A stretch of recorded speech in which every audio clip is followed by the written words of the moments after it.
the federal Department of Education, right? They have made it really clear. There's some guidance. You can probably Google it, that if whatever supports are in a child's IEP have to be available to that child for all school activities. Okay. And generally, the way we think about it is if that activity is available to every other student on that campus. So, right, maybe it's being in the after school, maybe it's being in a play that practices after school on Wednesdays. Maybe it's being in the band who has a performance across town or a field trip. Then they have to provide that. Okay.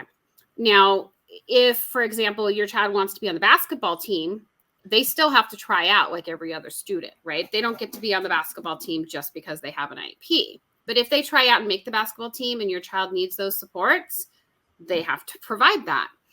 Where it gets, in my mind, a little bit more blurry is if there is a outside company like a YMCA or Beyond the Bell or whatever it's called that's providing an after school care or enrichment classes or whatnot. That is not available to everybody because people pay for it and stuff like that. Like they might have requirements, like sometimes there's a chess club and you have to take the beginner before they, whatever. And so there is still, in my understanding, an ADA right to access those, right? But it's approached a little bit differently. And there might be other funding sources there too, like regional center.